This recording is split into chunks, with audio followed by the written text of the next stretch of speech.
नमस्कार दोस्तों, मैं प्रियांश चौकसी स्वागत करता हूं आपका आपके पसंदीदा यूट्यूब चैनल सक्सेस गुरुजी में। जैसे कि आपको पता है कि मैं प्रीवियसली आपको परसेंटेज पढ़ा रहा था, मैंने कुछ टाइप्स आपको पढ़ाए थे, तो उसमें बस एक लास्ट टाइप आपका बच रहा है जिसको आप कहेंगे मिश्रित टाइप। और इसमें मैं आपके सारे के सारे जो क्वेश्चन हो सकते हैं वे सब आपके लिए कवर कर दूंगा, ठीक है। इसके बाद हम पढ़ेंगे रेशियो या मेथड, वो हम बाद में बताएंगे आपको क्या नेक्स्ट चैप्टर होने वाला है। मगर आज जो हम पढ़ने वाले हैं वो परसेंटेज का लास्ट टाइप जो है मिश्रित जिसे कहते हैं, लास्ट टाइप मिश्रित या मिक्स्ड परसेंटेज हम पढ़ने वाले हैं, ठीक है दोस्तों। मिश्रित परसेंटेज, इसमें बहुत सारे क्वेश्चन बनते हैं, मैं आपको आज बताता हूं कैसे कैसे क्वेश्चन इसमें बन जाएंगे। देखिए क्वेश्चन नंबर 1 लिखते हैं पहले। When 15% of percent is lost in grinding, मैं आपको हिंदी में भी बताता चलूंगा तो चिंता मत कीजिए। A man lost 30 lakh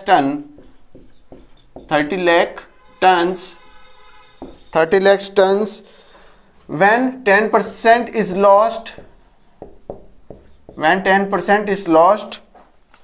40 lakh tons, a man export या lost 40 लाख टन्स, ठीक है दोस्तों। मैन एक्सपोर्ट होगा, यहाँ पर लॉस्ट नहीं एक्सपोर्ट होगा। एक्सपोर्ट का मतलब होता है बाहर भेजना, किसी दूसरे देश में बाहर भेजना, ठीक है दोस्तों। तो एक्सपोर्ट लिख लो, वैसे लॉस्ट में भी कोई दिक्कत नहीं है, मगर एक्सपोर्ट यहाँ पर लिखा हुआ था तो आपको मैंने एक्सपोर्ट लिखा दिया। टोटल प्रोडक्शन आपको निकालना है, टोटल प्रोडक्शन कितना उत्पादन हुआ होगा, total production of the man, किस मैन ने, मतलब कि उस मैन ने कितना उत्पादन किया होगा।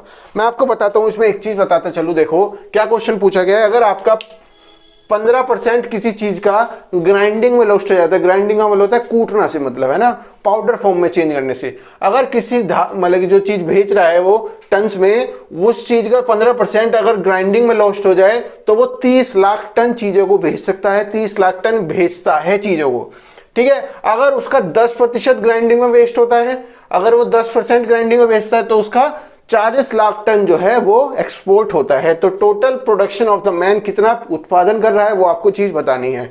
ये सब आपको मिश्रित परसेंटेज में आएगा, मिश्रित प्रतिशत में आता है। देखिए मैं आपको एक चीज इसमें बताता चलूं कि अगर 15% मतलब 15% लॉस कर रहा है तो उसको 30 लाख टन का नुकसान हो रहा है, एक तरह से ये समझिए, या 30 लाख टन वो भेज पा रहा है, ठीक है। और अगर 10% का लॉस हो रहा है तो 40 लाख टन वो भेज पा रहा है। इसका मतलब क्या है, अगर वो 5%, अगर वो, इसका सॉल्यूशन है ये, अगर वो यहां पर 5% कम लॉस करता है ग्राइंडिंग में, अगर पहले 15 कर रहा था अब 10 करता है, अगर वो 5% कम लॉस करता है तो वो 10 लाख टन जो है वो ज्यादा भेज पा रहा है। समझ में आ गया। तो 5% की कहीं ना कहीं वैल्यू आपकी 10 लाख टन के बराबर है।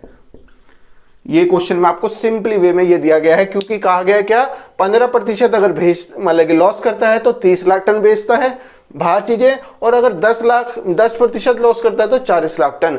तो करीबन आपको ये समझ में आ गया कि अगर 5% कम वो लॉस करेगा तो कहीं ना कहीं 40 लाख टन वो ज्यादा चीजों को बाहर भेज पाएगा, ठीक है दोस्तों। तो आपको यहां पर 100% की वैल्यू निकालनी, कितनी परसेंटेज है, तो इसमें सिंपल आपको 20 से मल्टीप्लाई कर देनी है तो आपको पता चल जाएगा क्या, 100% की वैल्यू आपकी निकल जाएगी। तो 100% में जब 20 की करोगे तो 200 लाख टन। तो कुल उत्पादन कितना हुआ होगा इसका, 100% कितना हुआ होगा, 200 लाख टन, ठीक है। समझ में आया। इस तरह से क्वेश्चन आपका देखा जाता है। कभी कभार ऐसा भी आता है एक टाइम क्वेश्चन कि आपका अगर इतने स्पीड से कम चल रहा है, ठीक है, तो इतने स्पीड से चल रहा है तो आपको देरी हो रही है, ठीक है, और उसने इतने % अपनी स्पीड बढ़ा ली तो उसको इतनी जल्दी पहुंच गया, तो उस टाइम पर भी आपका एक तरह से लॉजिक लग जाता है। कभी कभी ऐसे क्वेश्चन आपके मैंने मार्क्स में भी बताए थे कि अगर इतने से फेल हो रहा है तो इतने नंबर्स उसके आ रहे हैं, या फिर इतने उसने नंबर ज्यादा ले लिए तो इतने % उसका बढ़ गया। तो ये चीजें आपको देखनी पड़ेंगी, ये सब चीजें मैं आपको क्वेश्चंस में भी कराऊंगा, ठीक है। दूसरे क्वेश्चन की तरफ चलते हैं। Gauri went to stationery and bought things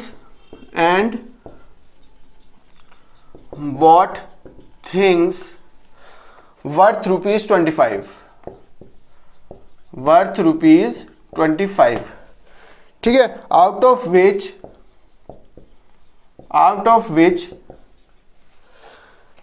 30 पैसा है, पी का मतलब पैसा, वेंट ऑन सेल्स टैक्स, कुछ उसने किराया दिया होगा, कर दिया होगा, उस पर चला गया। ऑन टैक्सेबल परचेज, बहुत अच्छा क्वेश्चन है, आपको सारा का सारा इसमें लॉजिक समझ में आ जाएगा, टैक्स वगैरह कैसे लिया जाता है। इफ द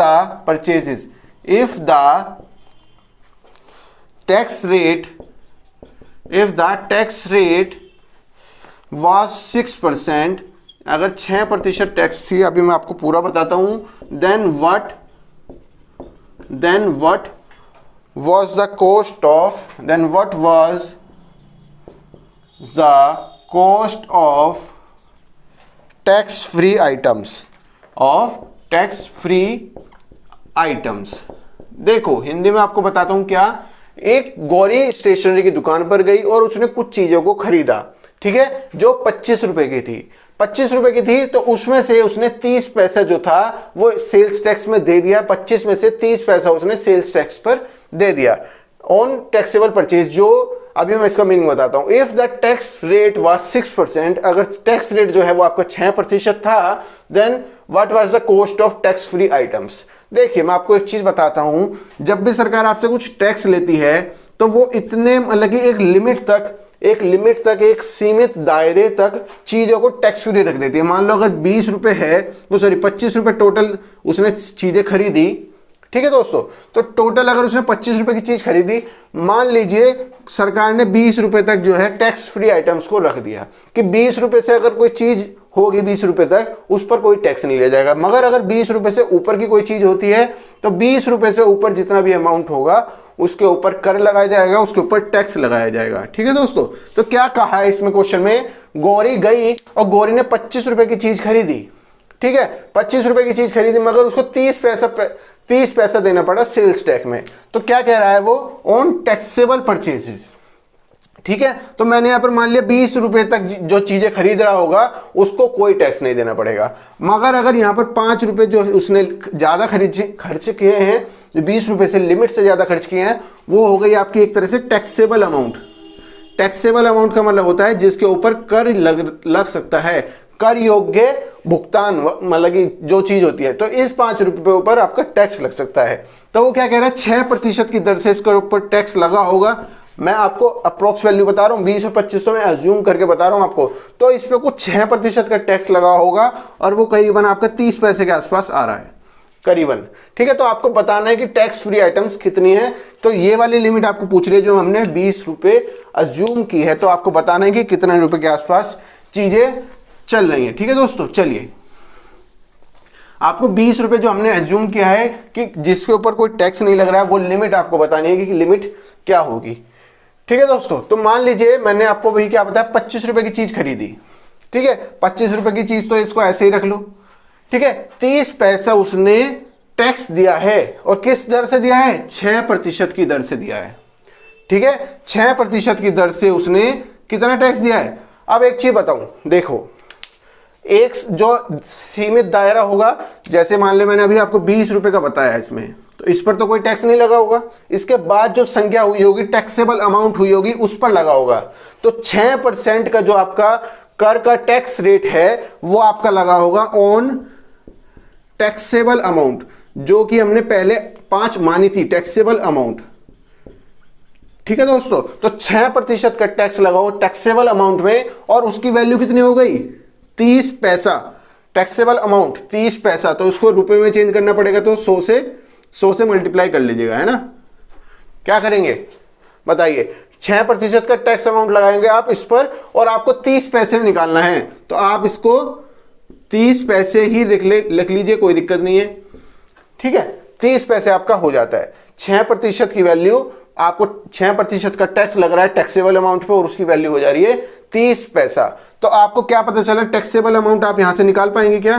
टैक्सेबल अमाउंट जो होगा वो आपका 30 गुना 100/60 आ जाएगा, सॉरी 6 आ जाएगा, ठीक है। तो 6 पंजे 30, यहाँ पर आपके 500 पैसे की वैल्यू यहाँ पर आ गई, समझ में आ गया। 500 पैसे को आप क्या लिख सकते हो, 5 रुपए लिख सकते हो, ठीक है। तो इसका मतलब आपको क्या समझ में आया कि 25 रुपए की जगह जो 25 रुपए थे उसमें से आपका टैक्सेबल अमाउंट है 5 रुपए का, मतलब क्या है, कर योग्य मूल्य। कर योग्य मूल्य इसका मतलब क्या हो गया, टैक्सेबल अमाउंट, टैक्सेबल अमाउंट, ठीक है दोस्तों। तो आप मुझे एक चीज बताइए, मैंने आपको क्या कहा, उसने जो गोरी जब गई तो उसने 25 रुपए की चीज खरीदी, 25 रुपए की चीज खरीदी। आपको क्या पता चल रहा है यहां पर, जो 5 रुपए उसने एक तरह से कर योग्य मूल्य पर 5 रुपए दिए, ठीक है दोस्तों। 30 पैसा उसने नहीं, देखिए 25 पैसा जो उसने टोटल खर्च किया उसमें आपकी एक एक्स वैल्यू होगी जिसको आप कहेंगे नॉन टैक्सेबल, मतलब कि जिस पर कर नहीं लग रहा होगा, ठीक है दोस्तों। एक आपकी होगी कर योग्य अमाउंट जिसको आप कर लगा सकते हो, जिस पर आप टैक्स लगा रही होगी सरकार, वो चीज। तो टोटल 25 रुपए खर्च किए, एक्स माना हमने क्या, जिस पर कर नहीं लगा होगा, जिस पर टैक्स नहीं लगा होगा। 5 रुपए कौन से हैं, जिस पर टैक्स लगा होगा। और 0.3 पैसे की वैल्यू क्या हो गई, जिस पर टैक्स जो आपका टैक्स लिया गया है, मतलब कि क्या, ये चीज जो है वो आपकी एक कंबाइन वैल्यू गिनी जाएगी, क्योंकि 5 रुपए की वैल्यू पर टैक्स नहीं लगेगा और 5 रुपए की वैल्यू पर टैक्स लगेगा और 0.3 तक आपका टैक्स लगा होगा, ठीक है। तो आपको एक्स वैल्यू निकालनी है। एक्स वैल्यू जब आप निकालोगे तो 19.7 आपका आंसर यहां पर आ जाएगा। उम्मीद करता हूं समझ में आया होगा। देखिए, दो तरीके की चीज होती है, एक टैक्सेबल अमाउंट होता है, एक नॉन टैक्सेबल होता है। तो 6% जो अमाउंट लगा होगा, कर लगा हुआ टैक्सेबल अमाउंट पर लगा होगा, तो उसकी वैल्यू आपको दी गई है 30 पैसा। 30 पैसा ऐसा कैसे ही रख लिया, इससे टैक्सेबल अमाउंट निकाल लिया आपने 500 पैसा, इसका मतलब 5 रुपए, ठीक है। टोटल अमाउंट जो उसने खर्च किया वो 25 रुपए खर्च किया है, उसमें आपका नॉन टैक्सेबल अमाउंट होगा, एक टैक्सेबल अमाउंट होगा और एक टैक्स होगा, जितना उसने टैक्स दिया है। तो 0.3 पैसा तो चला गया सरकार की जेब में, 30 पैसा चला गया सरकार की जेब में, 5 रुपए जो चले गए वो टैक्सेबल अमाउंट था और आपको नॉन टैक्सेबल अमाउंट निकाला। तो 19.7 जब आप करेंगे तो आपका सही आंसर आ जाएगा। उम्मीद करता हूं समझ में आया होगा। चलिए बढ़ते हैं नेक्स्ट क्वेश्चन की तरफ। इसमें बहुत सारे क्वेश्चन, अच्छे क्वेश्चन पूछे जाते हैं, ठीक है दोस्तों। चलिए, in a certain school, next question की तरफ चलते हैं। In a certain school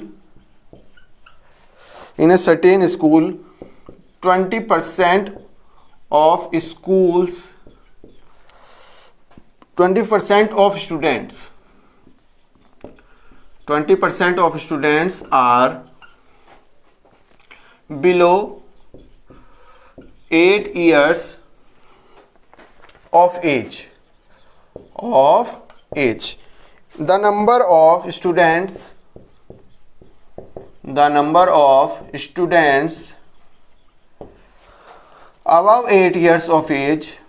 above 8 years of age is 2/3 of number of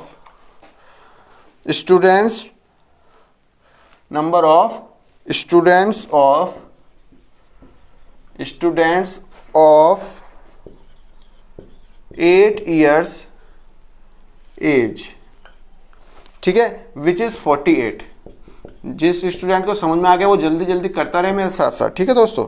what is the total number of students, what is the total number of students, ठीक है दोस्तों। ये question आपसे पूछा गया है। देखिए इसमें क्या क्वेश्चन पूछा गया मैं बताता हूं। इन ए सर्टेन स्कूल, एक पर्टिकुलर स्कूल में, एक सुनिश्चित स्कूल में 20% जो छात्र हैं वो 8 साल से नीचे के हैं। बिलो का याद रखिएगा, क्योंकि 8 साल तो इसने ऐसे दे रखा है, बिलो वाला याद रखिएगा। तो 20% का मतलब मैंने क्या बताया था, अगर 5 होंगे तो एक जन जो होगा या एक रेशियो जो होगा वो 8 साल से नीचे होगा, ठीक है। 20% का मतलब the number of students above 8 years of age is, जो स्टूडेंट्स हैं जो 8 साल से बड़े हैं, जो अबव हैं, वे 2/3 हैं the number of students of 8 years age, जिनकी संख्या, मतलब कि आपको समझ में क्या आया, कुछ स्टूडेंट्स तो होंगे 8 साल से छोटे, कुछ होंगे 8 साल के बराबर और कुछ होंगे 8 साल से बड़े। तो आपको जो 8 साल से छोटे वाले हैं वो दे रखे 20% और 8 साल से बड़े वाले जो हैं वो 2/3 हैं, 2/3%, 2/3 टाइम्स हैं, और किसके, जिनकी संख्या 8 के बराबर है, तो वो है 48। तो 48 स्टूडेंट आपको दे रखे हैं, तो आपको टोटल नंबर ऑफ स्टूडेंट्स निकालने हैं। देखिए इसमें क्या दिया है, जिनकी संख्या आपकी 8 के बराबर है, जिनके 8 साल के ईयर्स के जो वह हैं स्टूडेंट्स हैं, उनकी संख्या कितनी दे रखी है आपको, 48 ये दे रखी है, ठीक है। और आपको अबव की बता रखी है कितनी, अबव की बता रखी है कितनी, 2/3 टाइम्स है किसकी, 8 साल के बराबर। तो ये भी आपको दे दी 2/3 टाइम्स ऑफ 48, तो कितना हो गया, 16 × 48, 16 दूनी 32 हो गए, यहाँ पर 32 आ गया आपका, ठीक है दोस्तों। अब आपको क्या निकालना है, कम उम्र वाले जो बच्चे हैं उनकी संख्या निकालनी है।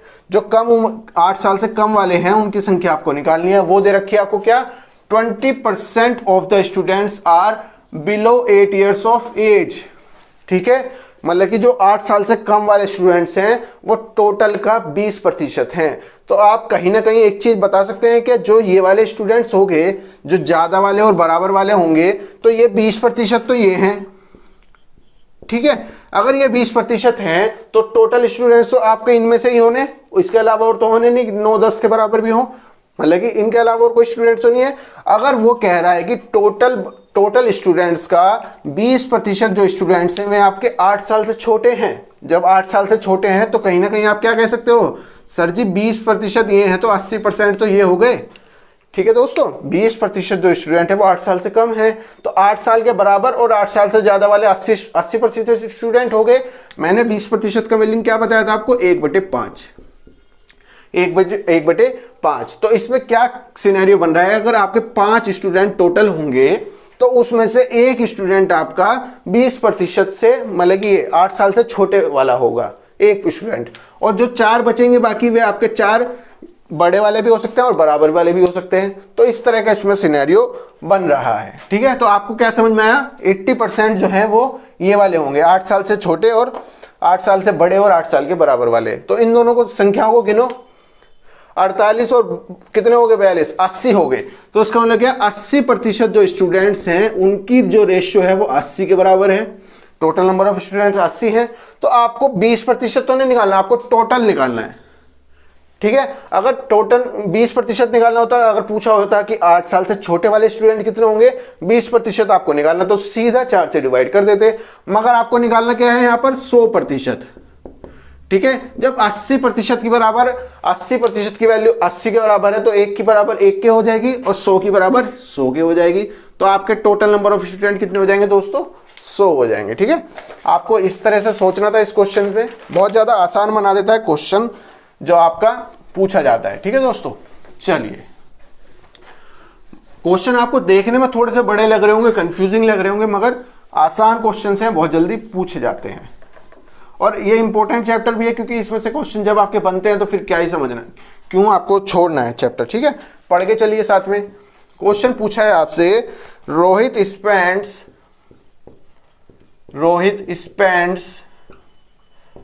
40% ऑफ his salary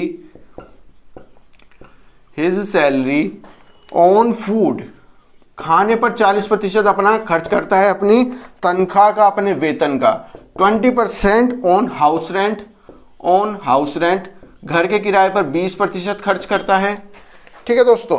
10% खर्च करता है मूवीज वगैरह देखने पर, एंटरटेनमेंट पर, मनोरंजन पर, अब सारी चीजें हैं। और 10% खर्च करता है कन्वेनेंस पर, 10% ऑन कन्वेनेंस, ठीक है, कन्वेनेंस।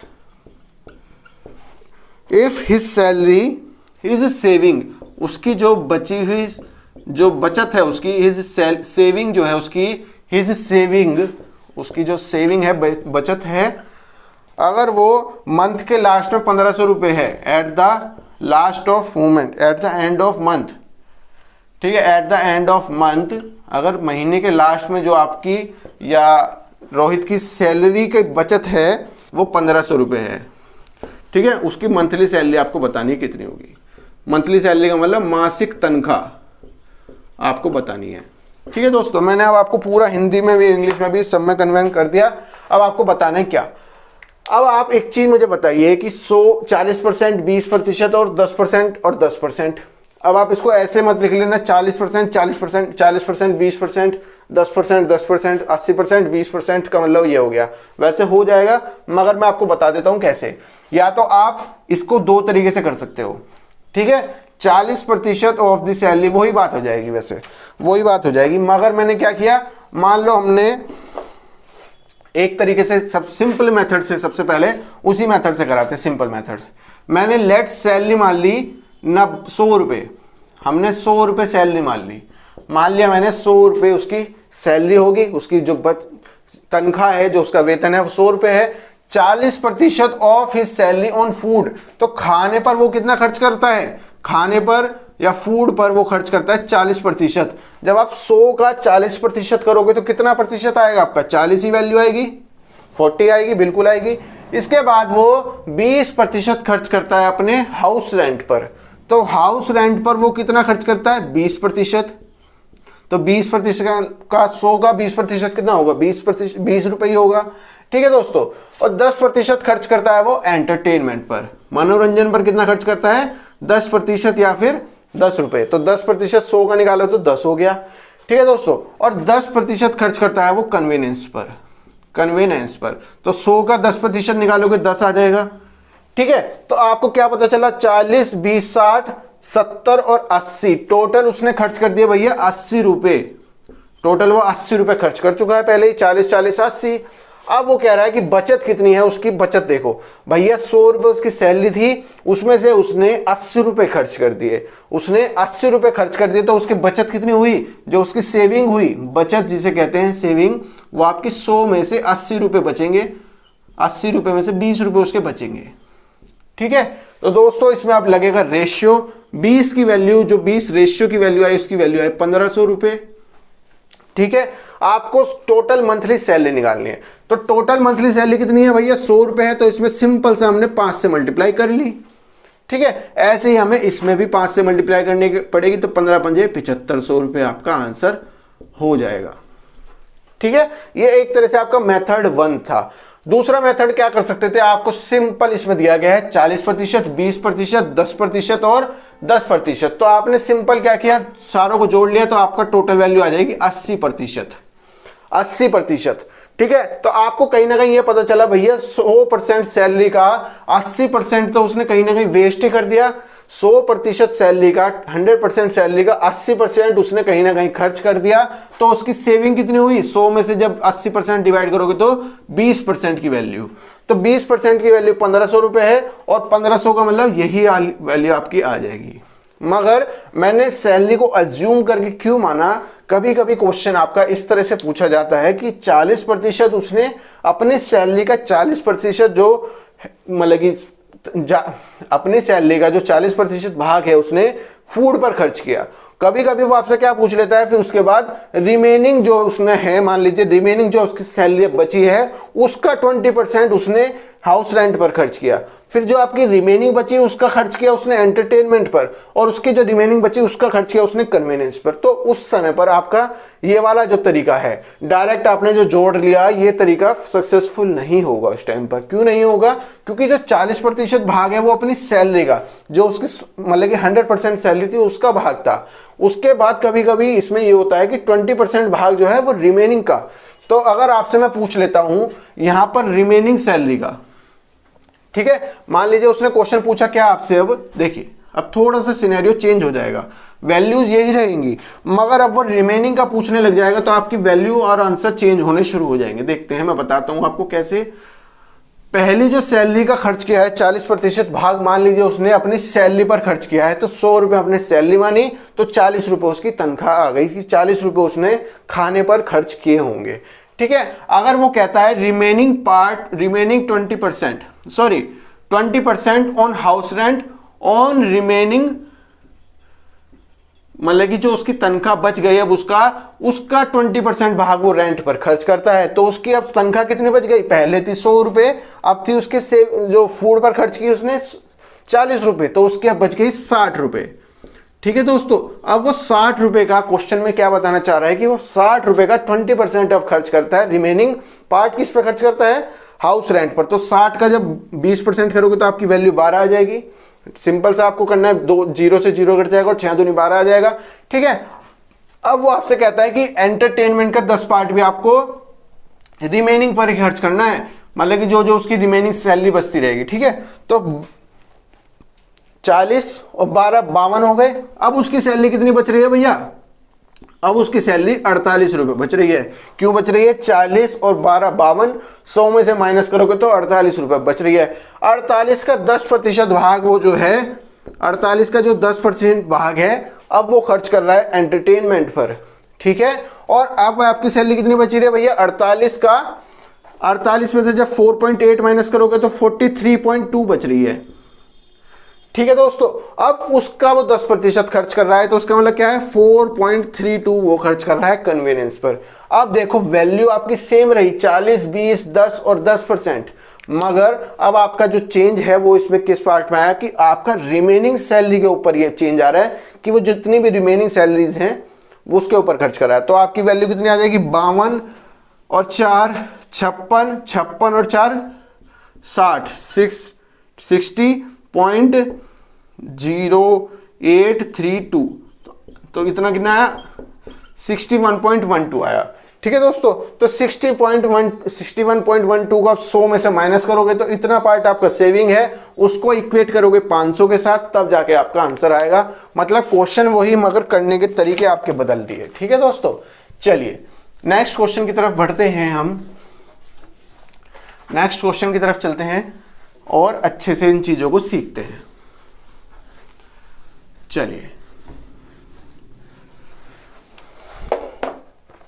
एक बहुत ही ज्यादा अच्छा क्वेश्चन आपसे पूछा जाता है स्पाइडर का। एक स्पाइडर हो या आंट हो, चींटी हो, उसको आपको खंबे पर चढ़ाना है। ए स्पाइडर क्लाइम्ड 62 सही 1/2% of height of pole, of the height of pole. ठीक है, पोल जो है एक तरह से लंबा खंबा होता है, खंबे की जो इन 1 आवर, जो खंबे की कुल ऊंचाई है उसका 62 से ही 1/2 पार्ट जो है हाइट एक स्पाइडर चढ़ जाती है। And in the next hour, अगले घंटे, in the next hour it covered, देखो जो मैं रिमेनिंग वाला पार्ट बता रहा था ना, वो आपका इस बार दोबारा से कन्वर्ट वो हो जाएगा। मैंने वहां पर भी बताया रिमेनिंग वाला पार्ट, और इस बार भी यहां पर ऐसे ही है। ठीक है, ऑफ द रिमेनिंग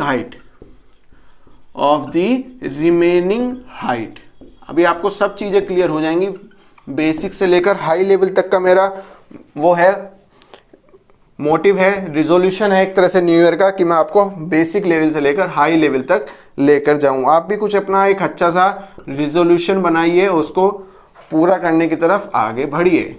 ठीक है दोस्तों, इज 192 मीटर,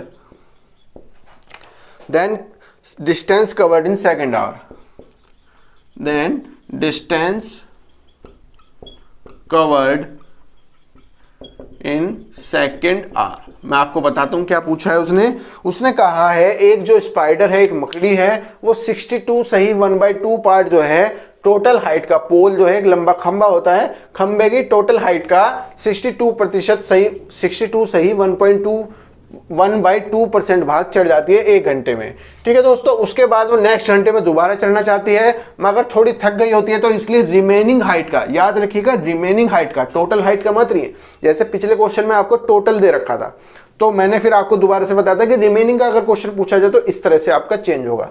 तो रिमेनिंग हाइट का वो 12 सही 1/2% भाग चढ़ पाती है। ठीक है, अगर खंबे की पूरी ऊंचाई आपको 192 दे रखी हो, तो टोटल सेकंड पार्ट में कितना डिस्टेंस कवर की आपको वो चीज बतानी है।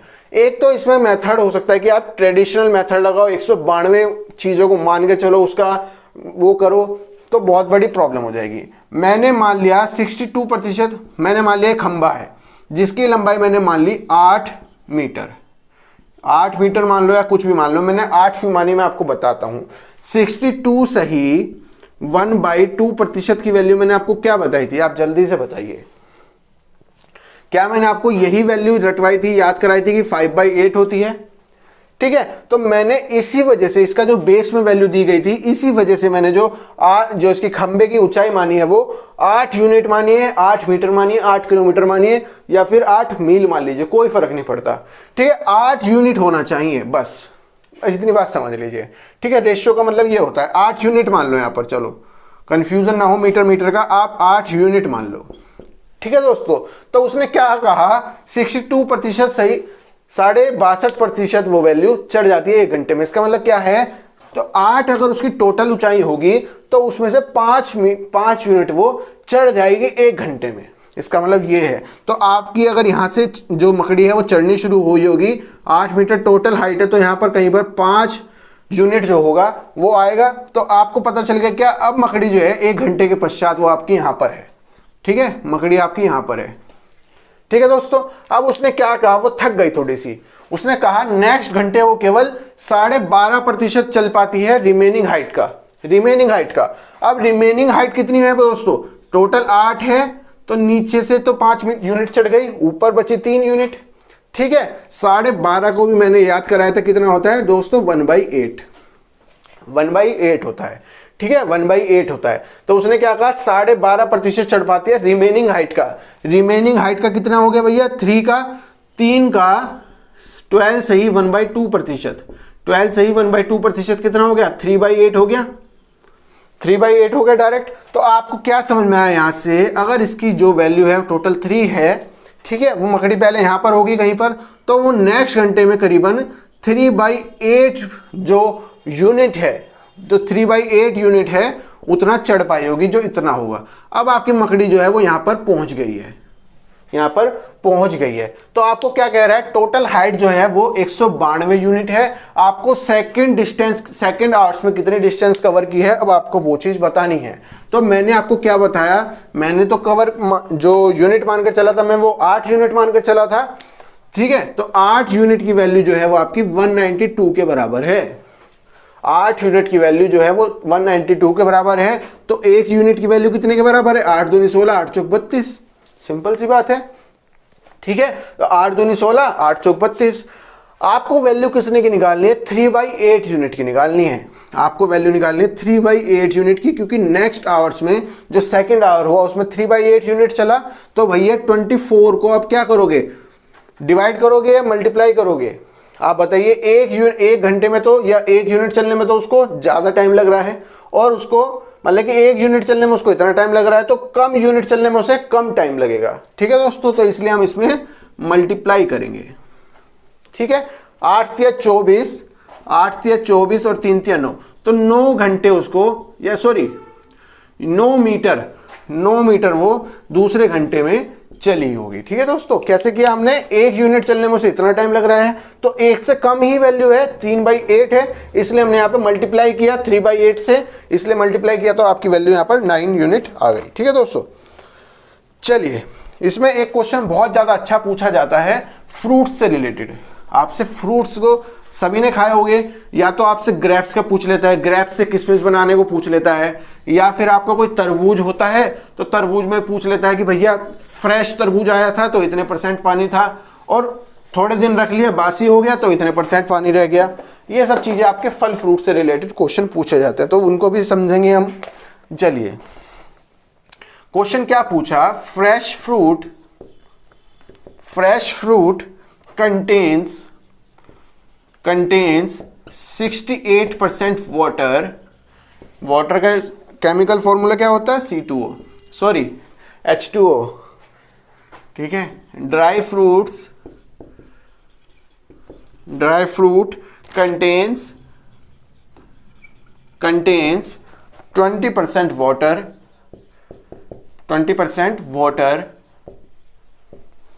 How much dry fruits, how many बोल लो, how much dry fruits can be obtained from 100 kg fresh fruit, from 100 kg fresh fruits fresh fruits. देखिए इस क्वेश्चन को करने के लिए आपको केवल एक चीज समझनी बहुत ज्यादा जरूरी है कि आपसे यहाँ पर क्वेश्चन क्या पूछ रहा है, फ्रेश फ्रूट। मैंने आपको क्या बताया, एक तरबूज का एग्जांपल ले सकता है, ग्रेप्स से किशमिश बनाने के लिए बोल सकता है। कभी कभी क्या होता है ना कि ग्रेप्स से आपको किशमिश बनाई जाती है। आपको पता होगा जो अंगूर होते हैं उनको तोड़कर रख दिया जाता है तो वे थोड़े टाइम में पिघल जाते हैं एक तरह से, या उनमें से जो लिक्विड होता है वो बाहर निकल जाता है, सूख जाता है लिक्विड, तो वो एक तरह से किशमिश की फॉर्म ले लेता है। तो आपको एक चीज समझनी है कि उसमें से केवल जो पानी होता है, उसका लिक्विड पार्ट होता है, वही वाष्पित होता है, वही एक तरह से मतलब कि वेपराइज हो जाता है। ठीक है, जो उसका मटेरियल होता है, जो उसका मेन इंपॉर्टेंट मटेरियल होता है वो सेम रहता है। कभी भी पानी की, जो पानी के अलावा चीज बची हुई है सॉलिड, उसका जो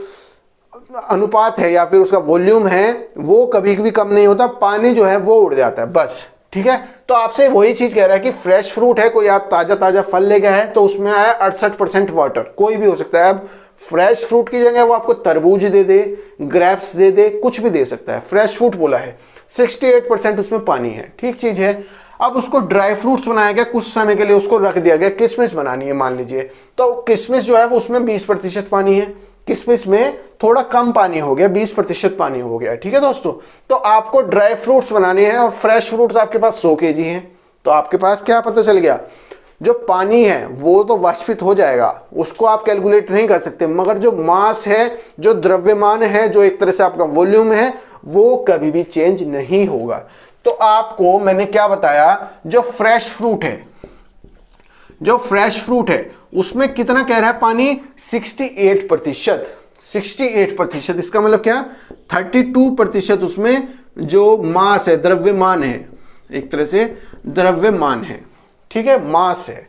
अच्छा, ड्राई फ्रूट्स का मतलब सूख गया, थोड़ा सा ड्राई हो गया, आपने कुछ बनाया होगा तो उसमें कितना क्वेश्चन पूछा उसने, 20% पानी है, 20% पानी है, इसका मतलब 80% द्रव्यमान है, 80% उसमें थोड़ा सा वॉल्यूम है। ठीक है, जब आप कोई अंगूर लेते हैं उसको दबा के भींच दीजिएगा तो पानी ज्यादा निकलेगा, जब आप किशमिश को भींचोगे तो लिक्विड नहीं निकलेगा, वो एक तरह से रबड़ की तरह बन काम जाएगा। तो क्या है, उसमें से पानी निकल चुका है। इसी तरह से क्या है, द्रव्यमान जो है उसके अनुपात का, जो उसका टोटल वॉल्यूम है उसका 80% है, और जो इसमें है लिक्विड में, जो आपका फ्रेश फ्रूट में है, वो अपना टोटल द्रव्यमान का 32%, टोटल वॉल्यूम का 32% जो है वो क्या कहते हैं, लिक्विड नहीं, सॉलिड है, यहां पर सॉलिड है। ठीक है, तो आपको ड्राई फ्रूट्स बनाने हैं, तो कितने से बनाने हैं, फ्रेश फ्रूट 100 kg से। तो एक चीज मैं बताता चलूं, देखो आपको क्या करना है, इसमें जो आपका द्रव्यमान है फ्रेश फ्रूट्स का, द्रव्यमान जो है फ्रेश फ्रूट्स का, उसको बराबर रखना है द्रव्यमान ऑफ ड्राई फ्रूट्स के। ठीक है, बस आपको सिंपल सा काम करना है। फ्रेश फ्रूट का द्रव्यमान कितना है दोस्तों, 32% द्रव्यमान है, और 100 kg का आपको निकालना है, 100 किलो का बस 32% जो द्रव्यमान है उसमें द्रव्यमान उपस्थित है। 100 किलो फ्रेश फ्रूट्स का 32% जो है वो द्रव्यमान उपस्थित है। आपको पूछ रहा है हाउ मच, कितने किलो जो है उसमें से आप ड्राई फ्रूट्स निकाल सकते हो जब उसका जो द्रव्यमान है वो 80% हो जाए। 80% का मतलब जो ड्राई फ्रूट्स का द्रव्यमान है वो आपका 80% हो गया, और आपका x पूछा है कि x क्या होगा, कितने किलो आप इसमें से ड्राई फ्रूट्स निकाल सकते हो। तो आपको समझ में क्या, परसेंटेज से परसेंटेज कट गया, बटे 100 करोगे, डिवाइड करोगे तो बात एक ही है। तो 100 को जब 20 से काटोगे तो 20 पंजे 100, 20 चौक 80, 4 8 32, 8 पंजे 40। तो आपको क्या पता चल गया यहां से, 40 किलो। अगर आप 100 किलो फ्रेश फ्रूट्स लेकर आते हो और उसका जो वाटर है, फ्रेश फ्रूट में वाटर 68% है, और आपको ड्राई फ्रूट्स का कंटेंट मतलब कि जो वाटर कंटेंट है वो रखना है 20%। अगर आपको 20% रखना है तो आप 40 किलो ड्राई फ्रूट्स इसमें से निकाल सकते हो 100 किलो में से। आपको इतना समझ में आ गया। तो ये चीजें भी आपसे क्वेश्चन इस तरह से पूछे जाते हैं। परसेंटेज में आपका इतना ही। अगर परसेंटेज में कुछ अच्छे क्वेश्चंस आते हैं या फिर आपका प्रीवियस ईयर्स के कुछ क्वेश्चंस की बात करूं, नए टाइप के क्वेश्चंस होंगे, तो मैं वो आपको एसएससी के जो मैं कोर्स पढ़ाता हूं, प्रीवियस ईयर्स क्वेश्चन पढ़ाता हूं या डाउट्स पढ़ाता हूं, उसमें आपका कवर कर दिया जाएगा। ठीक है, तो वहां पर भी आप चैनल को देख सकते हैं, उन वीडियोस को भी आप लेक्चर को जरूर देखिए। अगर आपको चैनल का कंटेंट अच्छा लग रहा है तो चैनल को लाइक शेयर सब्सक्राइब जरूर कीजिएगा। तब तक के लिए नमस्कार, जय हिंद।